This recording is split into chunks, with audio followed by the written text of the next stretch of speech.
Hi everyone. So here is Moonlight Soul, and I'm recording this for you guys on Lada's channel, Lada's Tribe, because Lada is still enjoying her vacation. So we're going to contribute here a little bit, and I brought with me my partner Aron from Aries Prom Project. So we're going to be talking about eclipses in this video, give you the overview for the upcoming months. But before we get there, we want to make some announcements, and we thought we'll do it at the beginning to get it out of the way. Should we? Yes, let's do it. All right, let's do it. So, the first and foremost, if you would like to book any reading with me or with us, you have 1 week to do it because then we are actually going to go on honeymoon. So, we are not going to be taking any bookings or do any readings for the upcoming just over a month. We'll be back to work at the end of October. So, once again, if you would like to connect with us, this is your opportunity because we are taking some time off for personal reasons, which we just mentioned. And also, if you would like to support us in our new chapter, we created a GoFundMe, and the link will be in the description. So, would you like to support the new chapter of our life? There is your opportunity for that. And with that out of the way, let's dive into astrology. And actually, we're going to do things a little bit differently in this video because we're going to divide it into two parts. We're going to look more at the technical aspects of these eclipses. And also, we are going to do the what happens if it happens in your first house and stuff because there was a demand for this information, so we're going to try to do that for you guys. And then if you would like to hear more of a spiritual dive into these energies, then you can follow it on our channel where we're going to post the second part of this video. But in this part we're going to talk astrology from the technical point of view. So Aaron, what do you have to add? Well, that was a great intro. I mean, I can't really add much to that, but yeah, this is powerful time right now, and any systems that we can use to help us find language for what's happening within and in this world is always powerful. So simplifying the complexity through finding symbolic meaning, and that's what astrology will do for us. So I Exactly. think this is a perfect time. I mean, I'm feeling since Cancer season, really, Gemini, for me, it's been the moon cycles have been very powerful, but especially after Jupiter and went into Cancer and we had the new moon in Cancer, the energy is just intensified. And it also it's like, when you've got a drain, you're trying to unclog a drain, sometimes the water comes back up Mm. and then it rushes down. That's what I feel like these energies are with Saturn and Neptune, retrograding back over the 0 point. And of course, that initiates all the unconscious of the fool's journey through the Virgoan archetype. And it's that unconscious purity within us being felt through the emotions. And we're seeing, like all the structures in the world and our relations and even our beliefs within ourselves. We're seeing how the emotions crash against all that and create trails, little rivers, tributaries around the structures, around these ridges in the earth, in the soil. And so we're saying, okay, do we want to follow the river or do we want to climb the mountain or where are we going? And so we have to find it within ourselves. And I think that's what these times are bringing us to. Yeah, So and I feel just like good. you said, since Jupiter entered Cancer, and of course, Jupiter in Cancer is exalted, and also Jupiter now is connected to every single lunation that we are experiencing. And we've just had this Virgo new moon number one at the time when we're recording this, and we have the other Virgo new moon, which will be the eclipse, which is what we're going to be looking at the chart of. And I really feel that the astrology, just like you mentioned, is becoming very textbook. So it's like really, really feel being very felt in our life, like whatever season we are, whatever lunation we experience. I feel that because a lot of people are awakening to these subtle energies, we feel it like it's really, really present in our experience. So I really think that with this, especially now in this Virgo season, because we are in the year of Hermit, the year of Virgo, things are really being embodied, becoming embodied, and that's especially with these eclipses being like underlined. This is the only time when we actually have the Virgo eclipse and Pisces eclipse together, which should be the case normally, but because we had all of these mixed eclipses last year, we already had the first full moon lunar eclipse in Pisces, which is actually where we met, me and Aaron. And and the nodes were still in Aries and Libra axis. And then next spring we're going to have the first moon in Aquarius. This spring we still had the last one in Aries. Next spring we'll have the first new moon solar eclipse in Aquarius. So there will be no new moon solar eclipse in Pisces in this cycle of these eclipses in Pisces Virgo. So it's all very mixed. And Mhm. this is the only time actually when we have the Virgo and Pisces eclipses together in the same season. So I think that's also because of the archetypes, Virgo and Pisces. This is really telling where we at as a humanity. You know, there are a lot of things that are changing and a lot of things that are ending at this time. And it's really with this Mercury currently still in a sign of Leo, coming out of his shadow right now.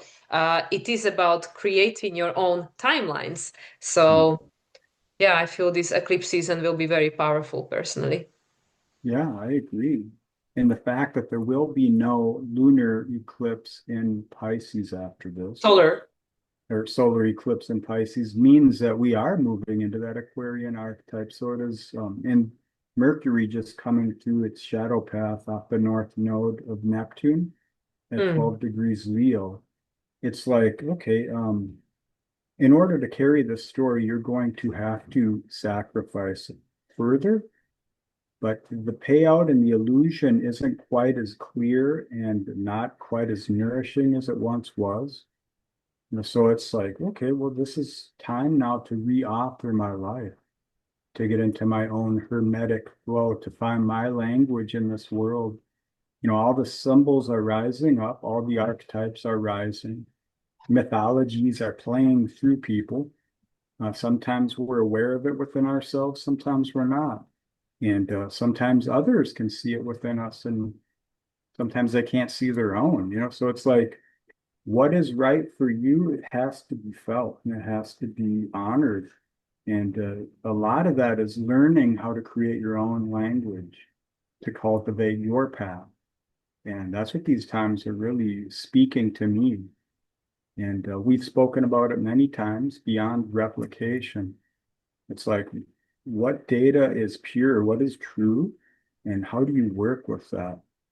Not settle on it, but actually grow from that, move from that, bring whatever is true within it out with you, and kind of cultivate, curate, and evolve the myth.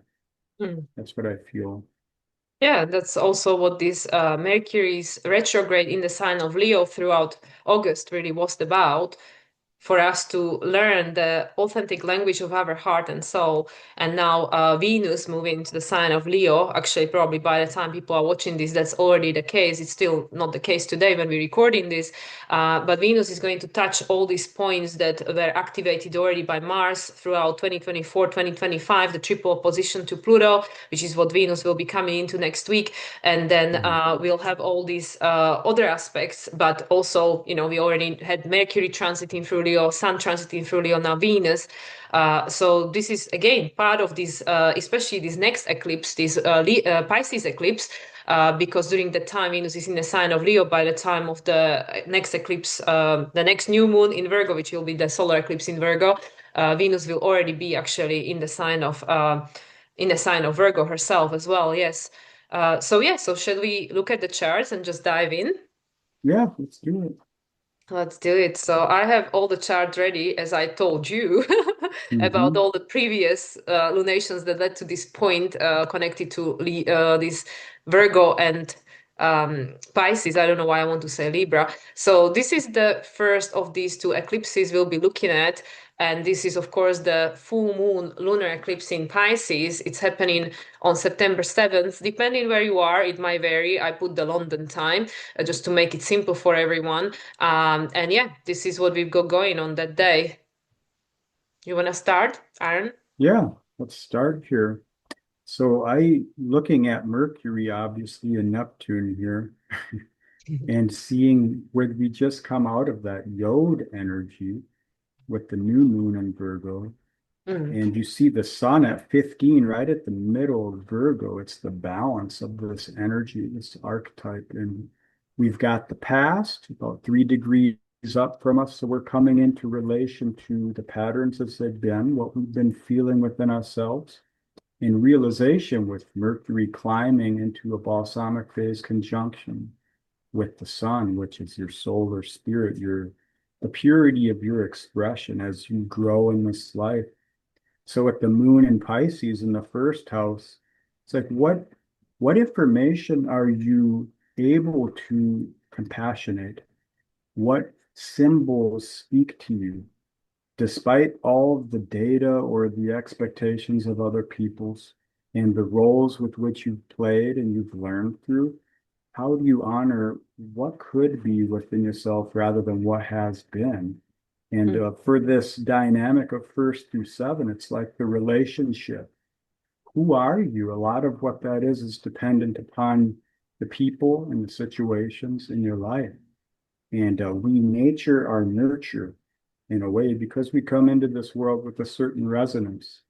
And the other people in our lives are there for a reason. They help us to resonate with that so we can see ourselves within them and we can learn what isn't us and what is through what isn't with other people.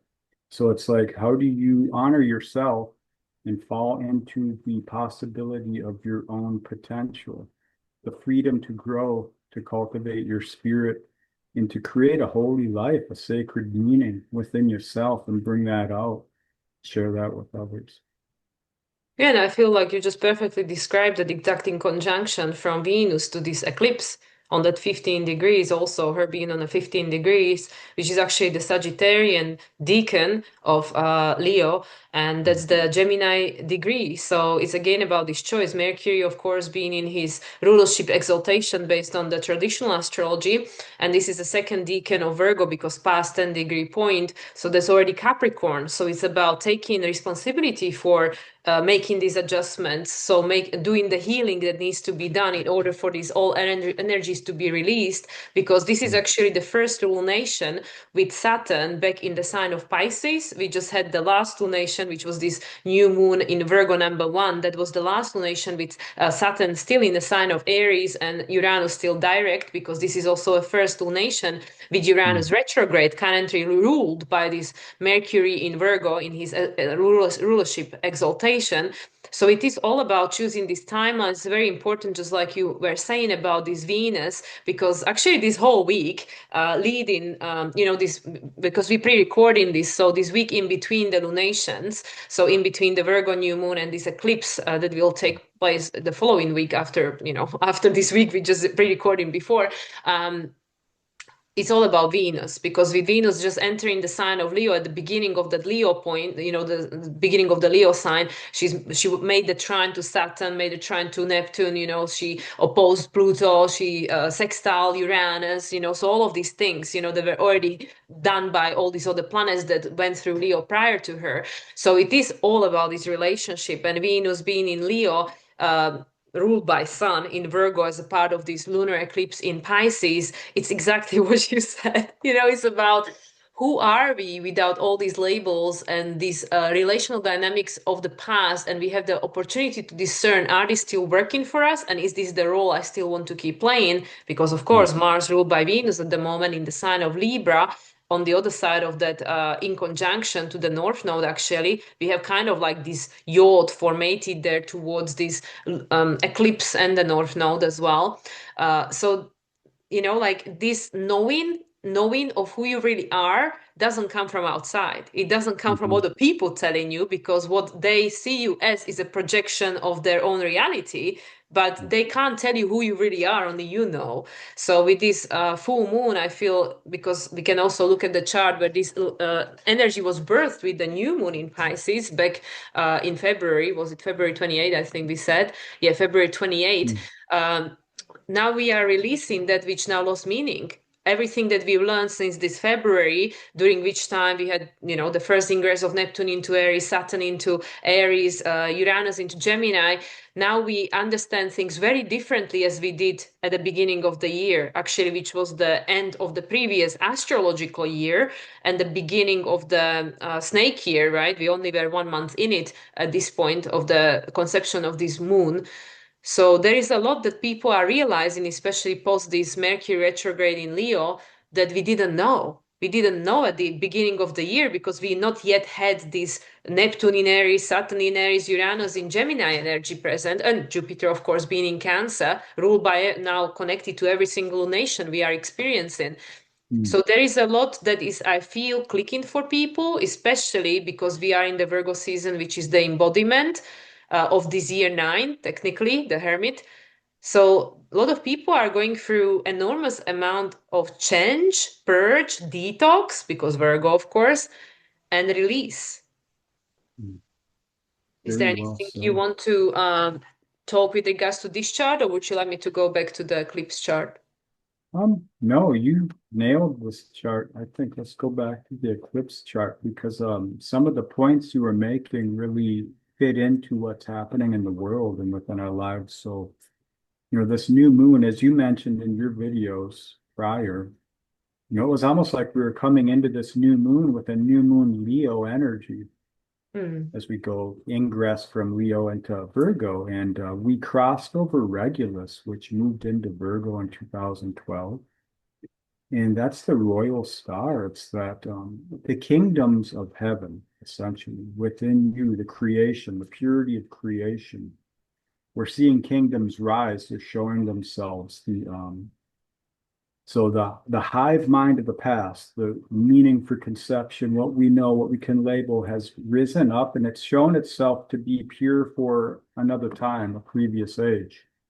And so we've had to find the purity within ourselves. And so we're recalibrating that with that Venusian energy, with that compromise of self and other, and the compromise of what could be the potential, the freedom of expression over the safety of what is acceptable or what is could be known, can be explained, shared. So it's a powerful energy for us right now. And if you can keep in mind that the kingdom of heaven is within you and it's in how you live your life, the ritual of your life, then you'd be sharing that more naturally. And you won't have to find the conception or the consensus narration to hold your story. Hmm. Yeah, and we can see that there is this square between a T-square between Pluto and Black Moon Lilith and Chiron, ruled by Mars, who is in square with Jupiter, who is connected to this moon. So it is about breaking free from these old roles, all identities, these karma bounds, expressions to one another, and allowing ourselves to grow, to Mm. strive for something bigger. Just like you said, with the embodiment of this royal star, it's interesting that it entered in 2012, which was the year when Neptune entered Pisces, and now Neptune is still on this 1 degree of Aries. It's going to be in Aries for another just over a month until October. I think it's October 22nd when it re-enters Pisces again, but don't quote me. I know it's end of October sometime. But in any case, Neptune was just entering the sign of Pisces in 2012, and now we can see that this is the culmination of this cycle. Neptune is coming back into Pisces for the final 3 months, right? Because it's re-entering Aries at the end of January, and then Saturn in February on the Valentine's Day will re-enter Aries, and they will have the conjunction on February 20th. I just checked that on the 0 degree point of Aries, 45 minutes. So there is a full reset, and just like you said, the kingdom of heaven, the divinity is within you. You are divine. We are all divine. That's why even that concept, and I know you and I discussed that in private many times, that you don't have to become enlightened. Your soul is already enlightened. There is no need for enlightenment. What we try to do is how can we experience more of the human life through that lens? Because this is just the lens we apply, and that's why I feel with this Jupiter square Mars, which is the first quarter square for Mars to Jupiter, and is that Cancer Libra again. And I know I mentioned it in my videos that Mars in Libra in this particular transit acts as an Archangel Michael. It's allowing us to Mm. cut the cords, the attachments, all of these things that are connected to the past. And with Venus now being in this Leo, Sagittarius Decan connected to Jupiter technically, with the Gemini degree, we have the choice to create different story through the heart, through this authentic expression of the heart. And now with Mercury being in this Virgo conjunct, the Sun opposing the eclipse. it's allowing us to put into practice what we learned, especially with this south node, on the sun, closing phase conjunction. This is an opportunity for us to learn from the past, close the cycles of Mm. the past, heal the past, release the past. And that's why, hence, full moon, illumination of what needs releasing. And it's the 29 degrees of Saturn in Mm. Pisces. What needs releasing is the old way of being, because with Neptune still in Aries, it lost meaning. With the 1 degree, Mm. the magician, 111 actually, that's perfect. You are Yeah. divine, and you didn't come here to replicate the past. You came here to go beyond it. And what that means to you, what do you want to create, it's up to your own expression, authentic expression, which we had the opportunity to reconnect with throughout the Mercury retrograde in Leo. Yeah, very well said. I agree. And if you look at that anaretic Saturn at 29 Pisces, and you think of Venus, that compromise that we're working through, it's that Venus and Taurus, the process of learning value, your value, what you can cultivate, create, how abundant are you? And when you don't value yourself, you can't really share that. You don't know how to create that because you're digesting, you're breaking down the soil to make it fertile. And so you're going through that Scorpio Taurus stuff. And with Mars at 20 degrees Libra, Venus and Mars are complementary of one another. They're hand in hand. If you don't value yourself, your passion to create or to initiate is very diminished. Or if there's an imbalance in some other way of life that's affecting you, it can cause you to go too much or too hard. So you can see Mars coming into a balsamic phase conjunction with Spica at 22 degrees of Libra.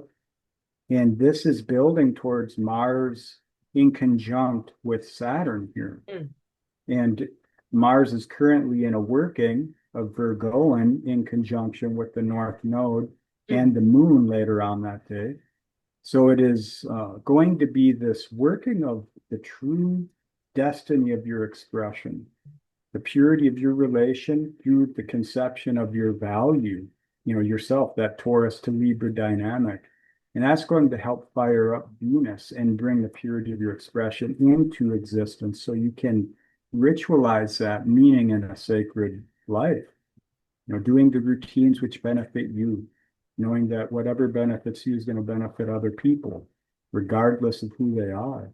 And just building the small building blocks towards where you're headed. And you may not know where it is, but you probably have ideas of, well, whoever I am is going to be there. So let's invest in the foundation of self, bring that kingdom into this cosmos and create a universe that everyone can sing along with in their own way.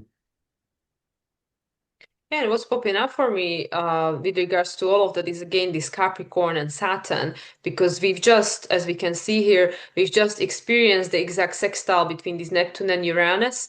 And I Mm. know that, like based on my research, is the last conjunction took place in 1993 in a sign of Capricorn. And we have this Sun on that Capricornian decan, Gemini degree. Mars over here is on Gemini decan of Libra. So there is a lot of choice. There is a lot of choice, and we know that the sextile between Neptune and Uranus is the Taurus sextile, the foundational sextile, the first sextile since that conjunction in 1993 in Capricorn. Capricorn is the manifested form, the manifested reality. So this once again is taking us with this, little top of the house we've got going on here.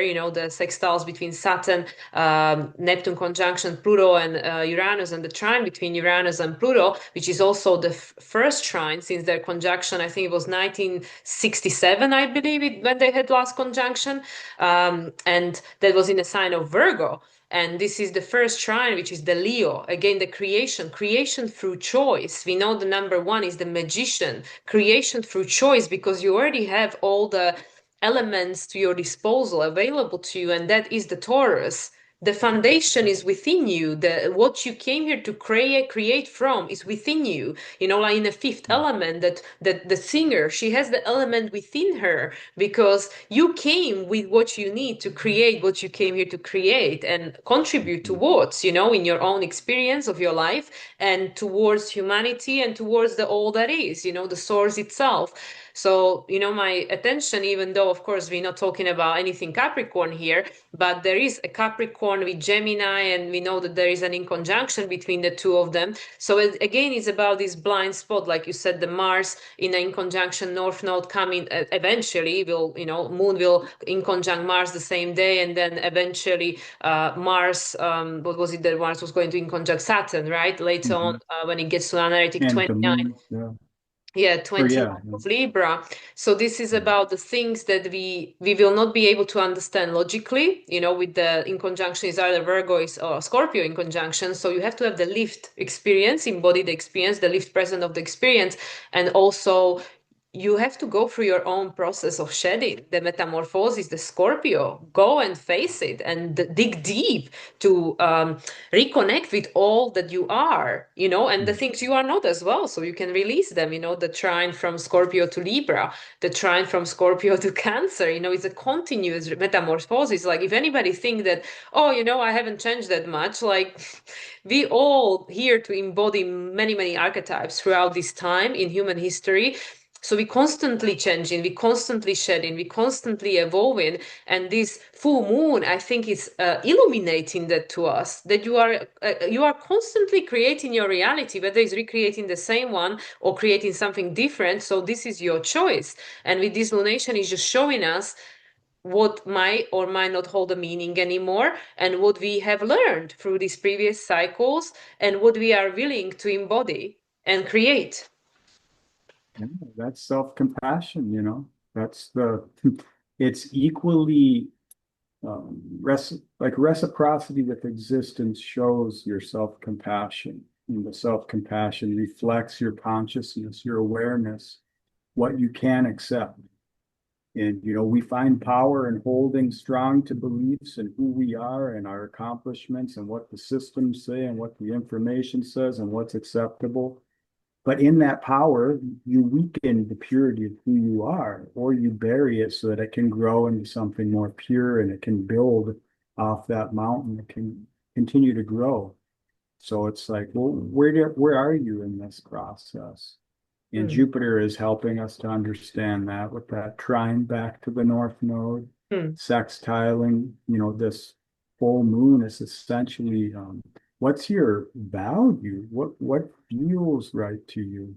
What honors the sacred union with life, the alchemical wedding? What honors the ancestors? What honors other people because you refuse to restrain it within yourself? Yeah, they might not be able to accept it, but they will at least learn that there are other ways, and they will Hmm. see where they need to grow, where they need to digest their triggers. So it's very powerful, Yeah, and the very sextile that beautiful. you mentioned, Jupiter to the Sun, is actually the closing sextile, which is the Aquarian Mm. sextile.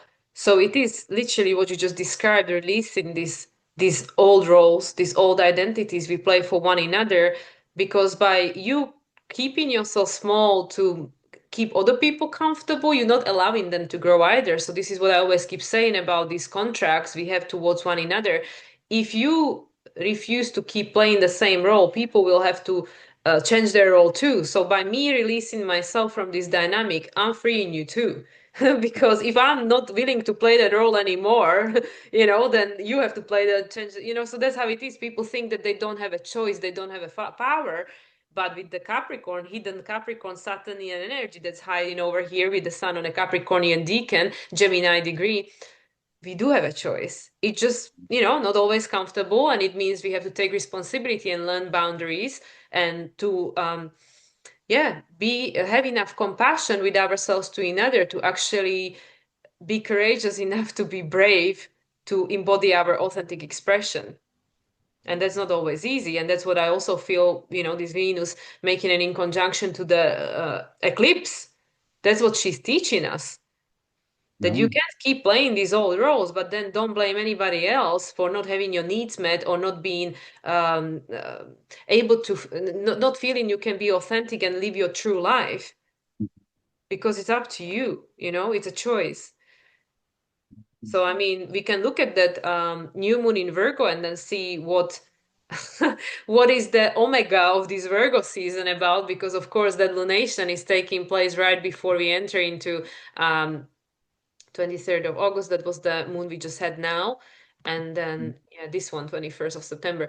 Yeah, this is the final day of the Virgo season. So that's what's interesting, that we just entered into Virgo season on August 22nd. And then, a few hours later, we had this Virgo new moon on the analytic 0 degree. And then we're going to have the full moon lunar eclipse in Virgo. This is actually the eclipse. So the moon is not quite on the 29, but the new moon in Virgo will be on a 29 degree. The eclipse is on 28:59, interestingly enough. And it's the alpha omega of the Virgo season, because after that, of course, Sun will enter the sign of Libra the following day, and we'll have the equinox. So depending where you are, which hemisphere, it will be either the beginning of the fall or the beginning of the spring for you. So the change of seasons, and also Mars on the analytics will enter his rulership, traditionally Mm. Scorpio, right before Sun enters into Libra the following day. So these are very interesting dynamics that are playing out over there. What do you think about this? Yeah, it is. It's these anaretic degree energies, these culminating energies, especially with that Mars Mm. um, in conjunction with Neptune and Saturn in the 0 point of Aries, essentially, about to move into his rulership in Scorpio, or historic rulership. Mm. So I think this is initiating with that square to Pluto that is happening between Mars and Pluto. It's initiating that higher expression of Mars, a deeper understanding of your passion, of your purity, and what you can go after in this world, what you can feel into as something like which gives gravity, meaning, purpose to yourself. That's what I feel we're going to be getting through this energy.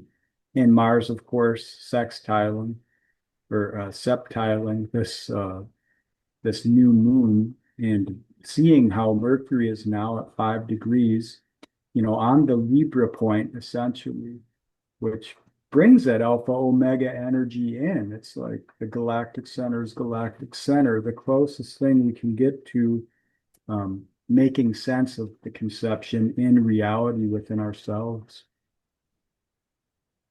Yeah, and it's interesting that the Venus, she's also at the precipice of this other yod. We got one, two, three yods going on Yeah, there, right? this Three is, yods, so that's pretty wild. And also we you have know, this kite, right? The kite is going on there, and the trines and stuff. But yeah, let's look at this Venus with the 2 degrees, which of course two always represents the choice. Is the Taurian degree in astrology, is the first decan of Virgo. So what are we choosing? What are we choosing the foundation to be? So that's why I feel that this Virgo season is the pivotal turning point of this entire year, because of this year 9, year of the Hermit, year of the Virgo. And is the embodiment of the Virgo archetype, which what is Virgo? It is not just about perfection and criticism and like all these like lower vibrational connotation people associate with Virgo, that like, oh, critical and nervous system breakdown and burnout and always being in crisis and whatever. No, actually Virgo, from the highest octave, is your human's journey. It's your hero's journey. It's the embodiment of the soul into human body, which is a gift, which is mm, technically a miracle for the soul, something that is intangible to come and be, like the breath of life will be blown into the human body with the first breath of the baby. And then suddenly you have the hero's journey in front of you. That's Virgo for you. Yeah, there are all these other things that are also Virgo, but I mean, the purest essence of Virgo is your journey through life as a spirit embodied, and just having an experience and learning, growing and adjusting.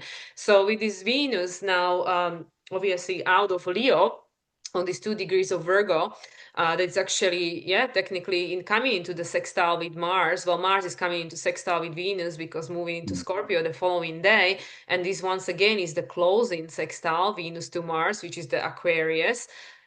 Like, do we still want to keep recreating the same hero's journey? I mean, we always can learn more. Of course, we can expand the same story to whichever direction we want, but is it necessary? Right? Because with the Mercury now, as you rightly mentioned, on that 5 degree of Libra ruled by Venus, and still at this point being the ruler of Uranus, there are so many timelines available. Why do we have to keep choosing the same one? And after this illumination of this Piscean eclipse 2 weeks prior, we just looked at, like so much is clear to us now with this illumination of everything we processed in the past 6 months since February. So why keep going in the same direction? Yes, there is a lot of unknown with these inconjunctions, blind spots, Virgo, Scorpio. Who wants to have to go through all of these on our own, make the mistakes, or have to go through this death and rebirth? Hey, it wasn't meant to be easy. Nobody said it was going to be easy. Every one of us that signed up for this human life, there were going to be highs, there were going to be lows. That's why we have this hermit with the star and the mountain behind him. Like, there are mountains to climb, there is your star, your future, you choose. So there are so many things. And of course, with the 5 degree, this is the Leo degree, but it's also the chaos agent in numerology 5. So why that has to take place for us to be able to recognize where my life is in balance, where it is not in balance, where a balance has to be created. And with this, like you said, the anaretic 29 to 0 in conjunction Mars to Neptune, still ruled by Mars at this point, Mm. there is a lot that we just don't know logically. We have to Mm. experience. And yeah, and I really feel with the second Virgo new moon on that Omega 29 degree, I very much doubt that we'll be exactly the same people we were at the beginning of Virgo season, which we are at the moment, because there's so much that will take place throughout these 4 weeks of Virgo season. I somehow feel that this really will be a transformational month before Scorpio season even comes, of this year. Yeah, it's really going to start to express in Scorpio season. But yeah, it was beautifully said by you, and it's, like reaching into change.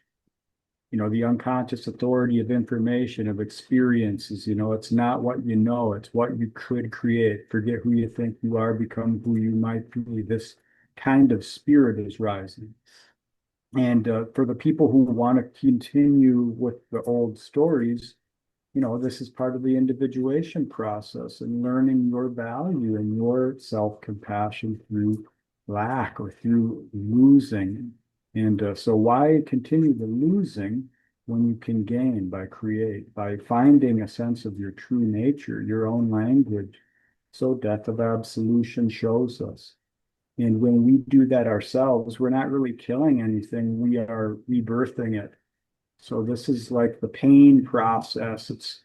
Does it get taken from you, or do you honor it and move along, climb up to another vantage point or dive a little bit deeper wherever your energy is? Because sometimes we're externalizing, we're yanging, sometimes we're internalizing, we're yinning, and we do that through all these cycles. So it might vary for you in your own individuation process, your own fool's journey.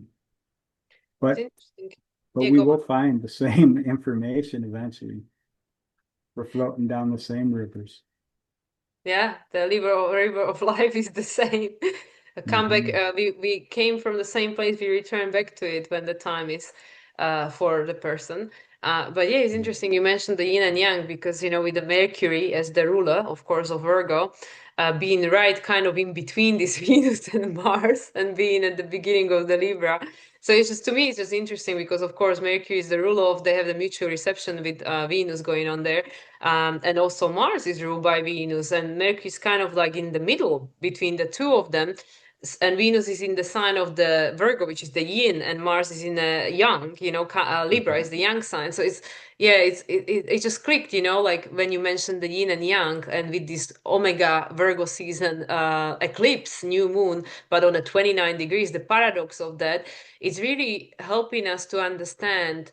Um, the importance of the balance of these both qualities, the yin and yang, the feminine and masculine expression, not male, female, whatever, but everybody's got the yin and yang, everybody's got the yin and yang signs and planets in yin and yang signs in their chart. So it's not just, oh, this is just men, this is just women, and, obviously now everything is kind of fluid, but it's like that balance, like understanding when do you need to just wait and be patient and wait for the guidance, the receiving, of the information which comes from within. Sometimes, there are breadcrumbs on the outside, and when do you have to act, the how you say, the inspired action, right? That's what they call it with the manifestation and stuff.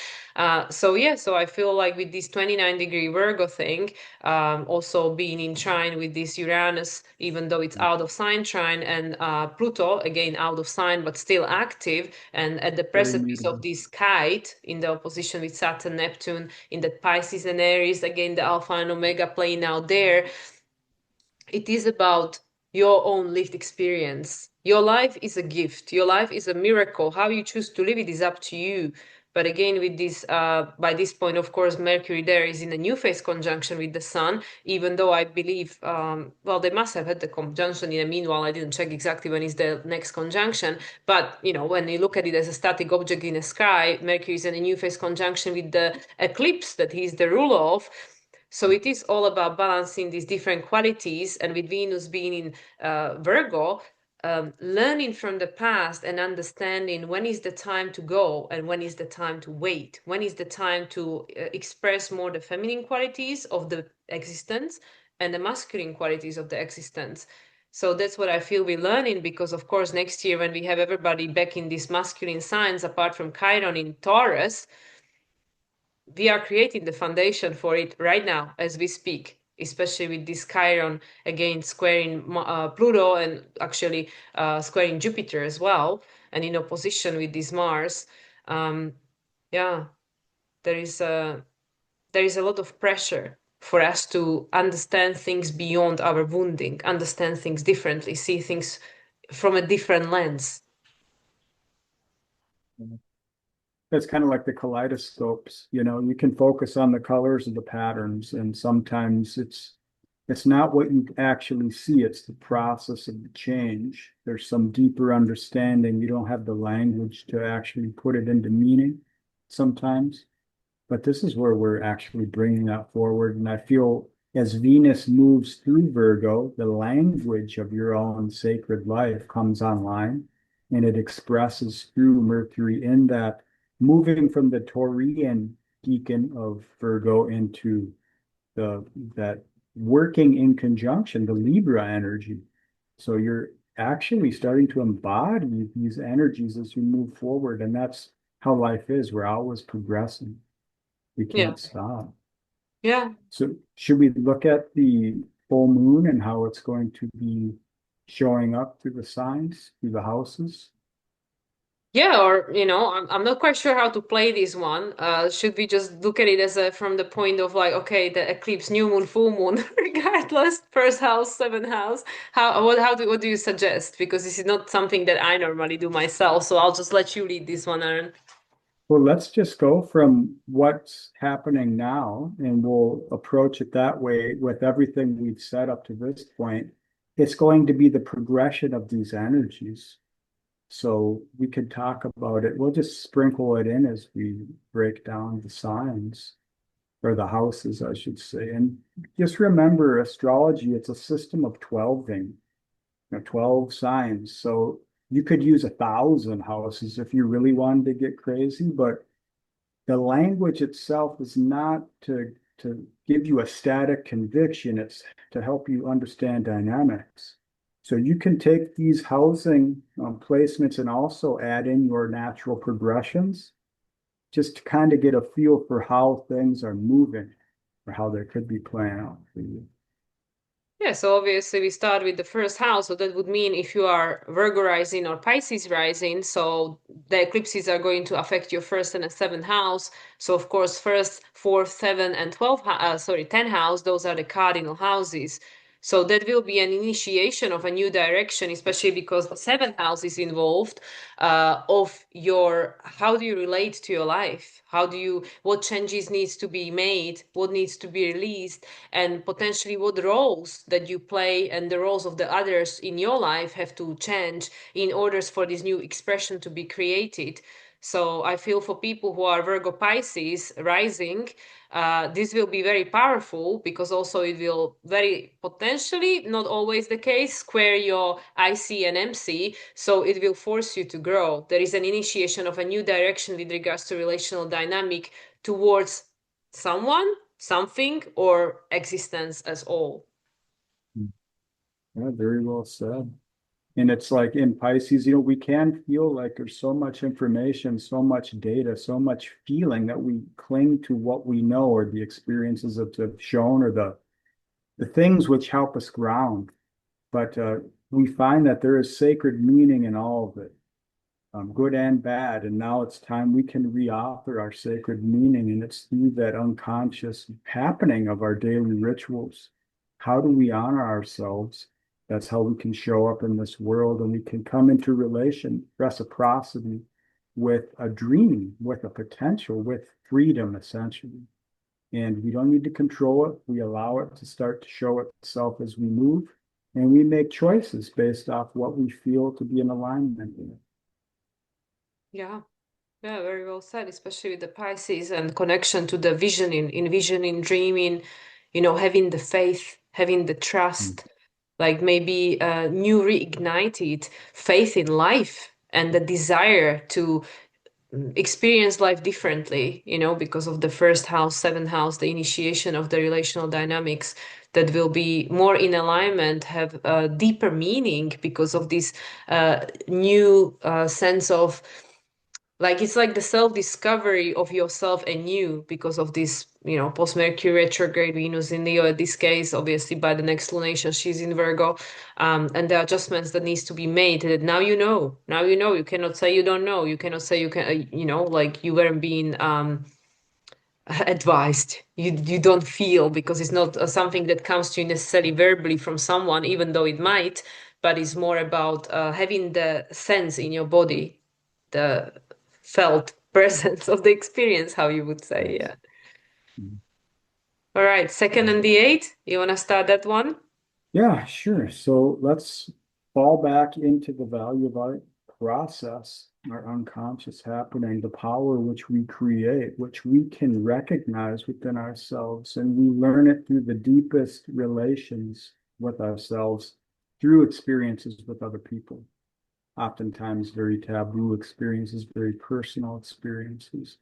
You see the story unfold, you feel the energy of what is another person's belief or their power struggle and what is actually yours, what we can control, what we can't, and how we find meaning through our relationships and the higher meanings, the teachings, and what those relationships have helped show us, and how we can find our unconscious happenings as patterns coming up through our own mental sphere, what we can put language to, what we can understand. So we're feeling the value of what that process is, and we know it through the emotions, the depths of what we feel. And a lot of times we have a memory, and as we age, as we grow, as we expand our experiences, we start to see the memory for a more pure expression of actually what it was. And we can break it down into phases. We can see cycles and seasons, not only within us, but within other people. And I feel we can fall into resonance with a purity in ourselves that attracts the right circumstances. And they may not always seem right because sometimes they're just language to help reaffirm what you feel and understand within yourself. Hmm. So yeah, with the second house, because it is a Taurus, it is all about the values, but it's also about the foundation of your life. So I feel that with this eclipses landing in your second and eighth, doesn't matter which one where because they always come in pairs. Mm. It will be about questioning the current foundation of your life, especially as we have this Uranus currently in Gemini but soon to be moving back into Taurus for the final time, Taurus as the archetype of the second house. So with the Virgo Pisces landing in your second and eighth, because obviously the new moon will be in one of the two but the full moon will affect both, but by the archetypes being in pairs it will affect both at some simultaneously, maybe a lot of things will become clear to you with regards to what adjustments have to be made in your everyday reality, the Taurus, how you sustain yourself, like how do you feed yourself, not just food, but your life, how you nourish yourself. Because, of course, the sextile to Cancer, we talk in lunation. So, Cancer connected to this Jupiter. Jupiter is the traditional ruler of the North Node in Pisces. So, it's about diving into depth of your unconscious, with the Scorpio, also like facing the fears, the fears that why did I sacrifice myself or my value or my needs because I needed to feel empowered through this connection, through this enabling or through this codependency on another. So a lot of things might become very like really felt in everyday reality, in your body, in your everyday experience with this landing in your second and the eighth, because it is about the metamorphosis of the foundation that you might recognize as no longer sustainable, nourishing, or even desired, because you outgrown the needs that you had 5, 10, 20 years ago. You're not the same Mm. person. And now with this Venus that was reborn at the beginning of the year, going from Aries, Pisces to Aries, and then retrograde back into Pisces, going back into Aries, same for Mercury, we've changed. You're not the same person you were even a year ago when it was the last eclipse in Pisces. So now everything with this, especially during this eclipse, the full moon, and Venus being in Leo, and then subsequently with the Virgo one uh, in Virgo, you are creating a new expression through realization of your new needs, values, and desire for a different relational dynamic towards yourself, towards another, and towards your life. So certain things will have to change and certain things will have to be let go of, because in many cases the two cannot live simultaneously, because you cannot be 5-year-old and 45-year-old and act the same way. I mean, the 5-year-old will always live within you, but when you're 45, your life has changed, your needs have changed, your expression has changed. So this is what I feel about that. Yeah. All right. And so for the eclipses happening in the 3 and 9th houses. So, a lot of our rituals in life, our understanding, our meanings, the information as we feel comfortable with is in that third house energy, our siblings, people around us. How can you change that? How can you find sacred ritual within, maybe go to a new park, do new neural pathways, like take different ways to work or to the store, do different things, try and bring an understanding of the language of the higher meaning into the symbolics of your day to day, seeking out where are the synchronicities in existence. How is nature speaking with you? How can you ground the energy of your environment, your epigenetics, into a new understanding through the 9th house? And maybe what would you like to live in? Where would you like to be? What is the proper surroundings to help give you the information to reaffirm this growing authority within yourself? Not in the information as it has been known, but what it's moving into, what it's transforming into, what you are creating through this process. Yeah. And I feel because of obviously both lunations being connected to Mercury, it's about understanding not just your own language, but the program that now became outdated, the program we were all infiltrated Mm. with, just being born on this planet through your early environment, just like you mentioned, the neighborhood, the school system, the culture, the religion, the Jupiter Sagittarius culture, religion, the third house, your neighborhood, your, extended family, the cousins, siblings, then whatever, and obviously all connected to Cancer, which is your family, your ancestor line, and all that. And of course, we're going to get to the fourth house after this.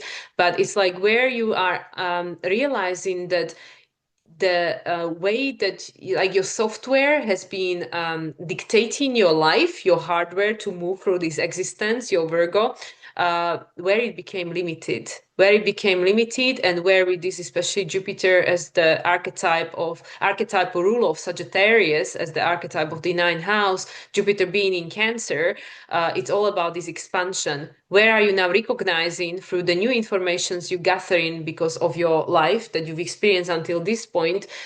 Where did the initial program that you was installed in each of us in our early upbringing, where it became limited and like a Mm. straitjacket? And once again, we go back to the Virgo. Adjustments have to be, made. Certain amount of healing, in some cases, many cases, most cases, probably at this time, have to be done, and release work. Allowing things like, and also what coming through is also the forgiveness and compassion. And usually we have to start from oneself, because then it's easier to extend to another. So yeah, with the third Mm. and the ninth house, identifying where your own software, the way you run your life, have become limitation, and where do you want to expand beyond that to start this new chapter of your life, to experience like maybe a completely new book, not just the chapter, maybe a new book. That's up to you to decide which way you want to expand. Yeah, well said. And for the eclipses happening in the fourth, 10th. So the ancestors, the foundation, where we come from, what is the meaning? What are we honoring with our life? What are we bringing into this 10th house? Where is our energy focused? So how can we find a place that feels like home within ourselves and know that our home is the cosmos? It's essentially everything that you can conceive, maybe more so beyond that, the ineffable. So how do you anchor in a spirit which you can bring into creation through feeling into the purity of yourself and what all this could be, the isness? How do you anchor that into existence? Where would that bring you in this world? What kind of vision would you create? Could you create? I feel this 410 is the crux of the entire eclipse cycle, because it is everyone has a beginning and an end. Everyone comes from the ancestors or from the isness and goes to more isness or the ineffable. But it's not where you start and where you end. It's how you live the life and what you bring into meaning and relation to existence. So we are cultivating and curating existence in this life. So how do you make it sacred and feel at home in that? Yeah, like it's again about choosing who you want to become and becoming the conscious creator of that, of the reality that you wish to experience. And with the fourth house, of course, if you want to take it back, like bottom line to the mundane, like your home. Where does your Mm. home maybe need to be decluttered, cleared, saged?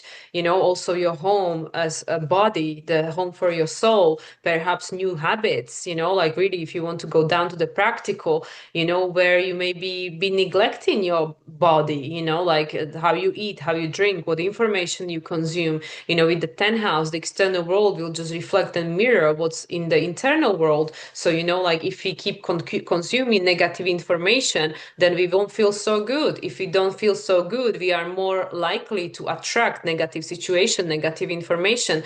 So it's again about this discernment, because we are in Virgo season, discerning how am I taking care of my home as a physical thing, and home as the vessel, my body for the spirit. And who do I want to become? How do I want to grow? Who do I want to be? And then how can I create it, with the Capricorn as the opposition and taking responsibility for that.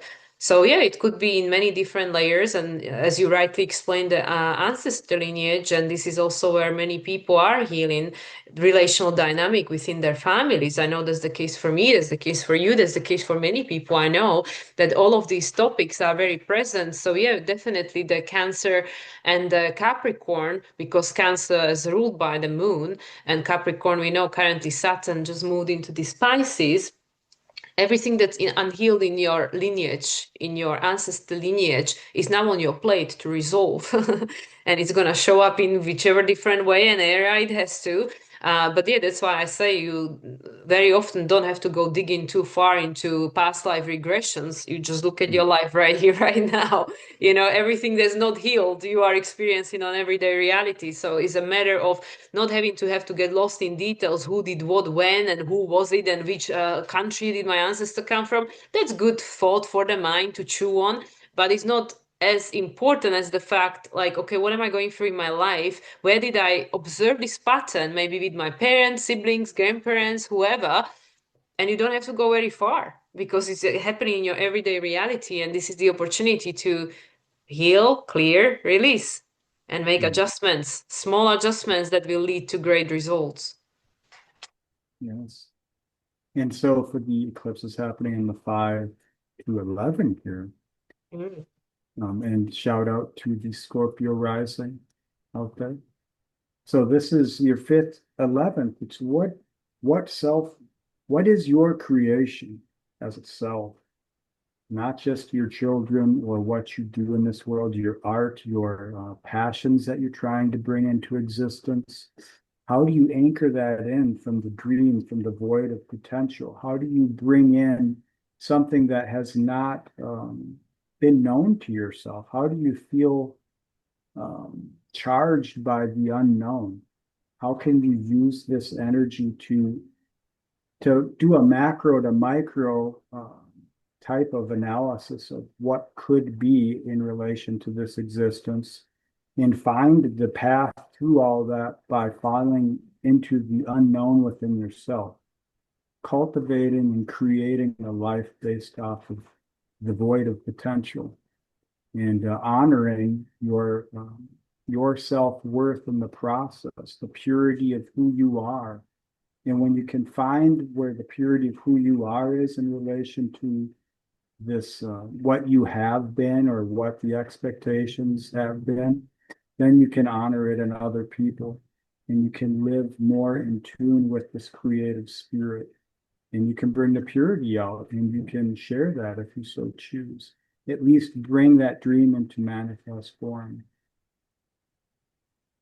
Yeah, and I would focus also on that authentic expression of self because now with this Mercury post retrograde Leo, la la la, and Venus currently in the sign of Leo at the time of this first eclipse, Virgo in the second one. We go back to this what is the voice of your soul telling you, with regards to your authentic expression as who are you?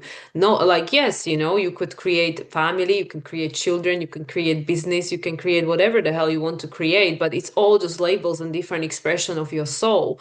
So, who are you really when you remove all these labels and identities, and what it is that you desire in now? If you disconnect from all of these things that you are attached to with regards to what already has been created, and now perhaps searching deep within your soul, what else yet is to be created that is not a replication of the same thing? Because with the Mm. Aquarius, it's all about breaking the pattern, liberation. Like, yeah, I've done this before, I'm good at this, I know how to do this.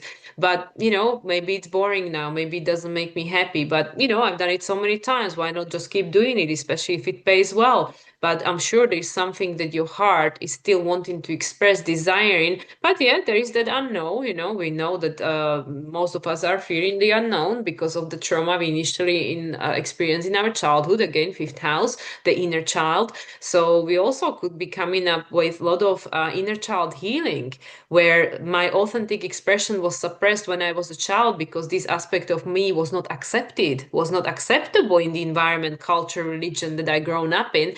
And then with the Aquarius, as unhealed trauma, like the manifestation of trauma through trigger, there is an Mm. opportunity to free and liberate ourselves from. Because that misconception about Aquarius is that people just look at the sovereignty, liberation, and rebellious nature. But why that comes online is through trauma. Why would people Mhm. have a desire to free, liberate, and da da da? It's usually because they were traumatized and suppressed.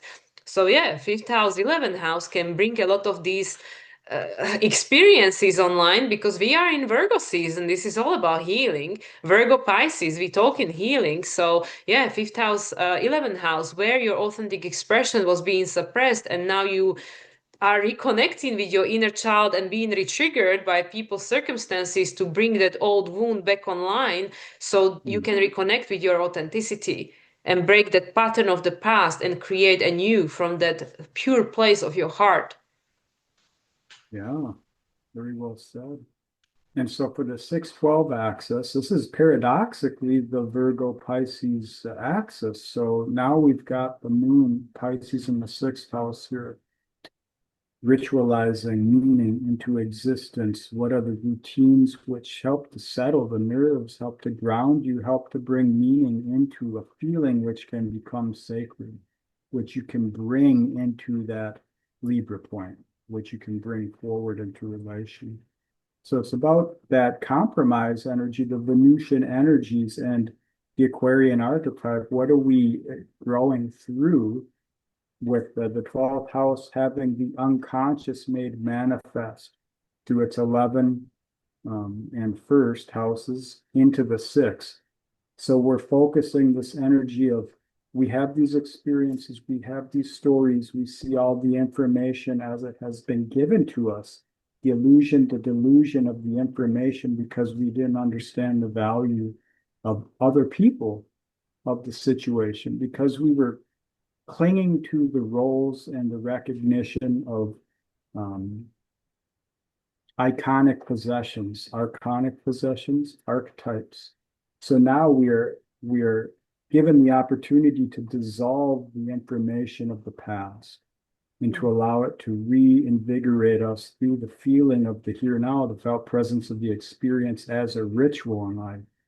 So what routines can help you ground the sense of self-worth and bring it forward with a spiritual conviction, healing the spirit, bringing a more authentic expression of yourself into existence through the day-to-day mundane, what you do here now, and how step by step you bring that energy forward and you share that with others.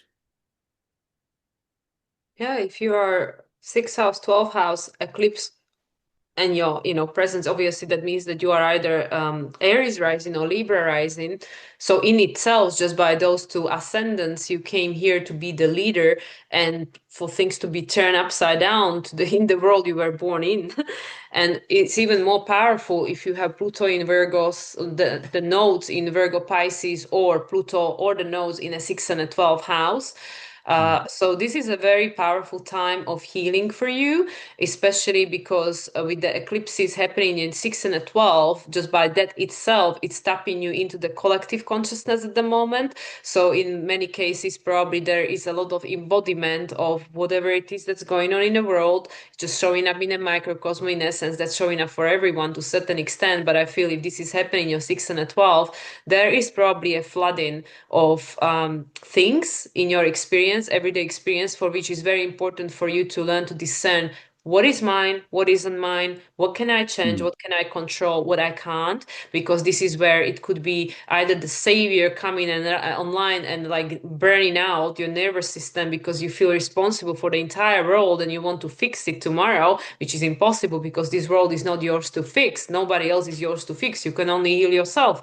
And also the opposite aspect, the Pisces, the 12th house, the victimhood mentality, feeling overwhelmed, overcome, hopeless, helpless, and oh my God, this whole world is here to get me. So this is where which is the collective energy, by the way. So don't take it personally. It is not yours. You're processing collective energies.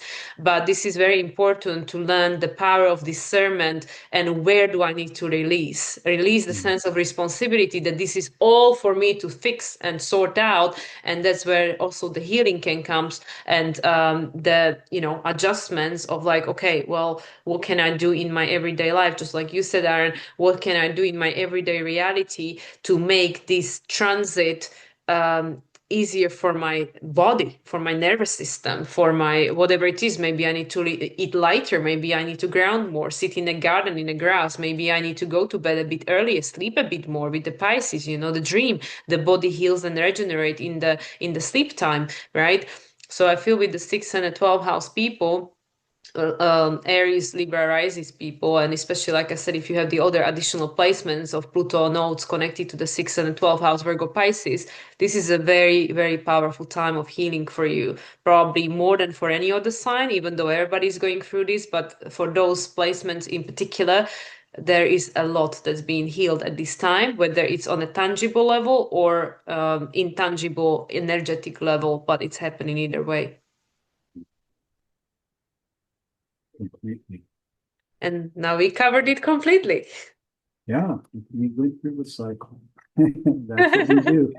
All right, I think we're good for this part. Yeah.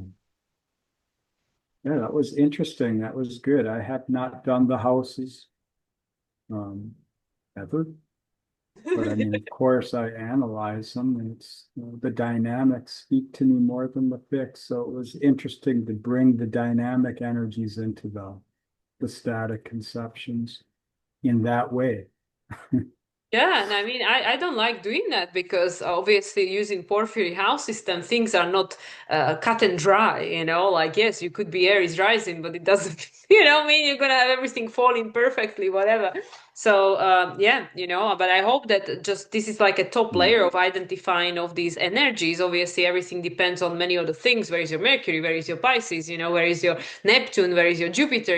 Like da da da da da. Like the reading the chart the way I'm doing it, and I know you do, Aaron, as well, is like a storytelling. It's like Mhm. everything, it's connected to everything else, and they're creating an expression. But all that said, I hope that this top layer of identifying of this energy is helpful. So hopefully people will find some guidance in that. Yes. Yeah, take it into progression. Think of it in progressive terms, Yeah, and and then it will. also it's a good actually reminder to, yeah, rather than just looking just at your natal chart where this is landing in your natal chart, also look at when is it landing in your secondary progress chart, because that might Yes, give you even deeper understanding of where is it landing for you right here, right now. So yeah, and I know exactly. actually for me, yeah, it's landing in a 6 and a 12. Yeah, of course it is. I know. It's true. So this was fun. And yeah, we're going to close this one because I think it's been quite long anyway. And yeah, and if you guys would like to hear any more information about this eclipse, then we're going to record another video with Aaron, which we're going to upload to our YouTube channels and also be on replication, which is our channel just for these kind of videos, which we co-create together. So if you would like to hear more, then find us on our YouTube channels.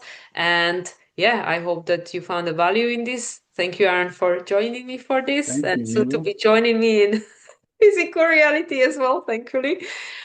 And yeah, that would Yeah, be thanks everyone for the time, and thank you, Mila. Take care. always a pleasure. So, and also thank you, Lada, for giving us the Yeah, space to express these energies for this audience. So, thank you, everyone, again. And yeah, once again, a final reminder, if you would like to book a reading with me and Aaron, or me or both of us, then the upcoming week, actually, when is this released, before September 3rd, this is your time, last time to book appointment with us for this time, because then we'll be back to work after October when we come back from our honeymoon. So thank you, everyone, and we'll see you in the next video. Bye. cool.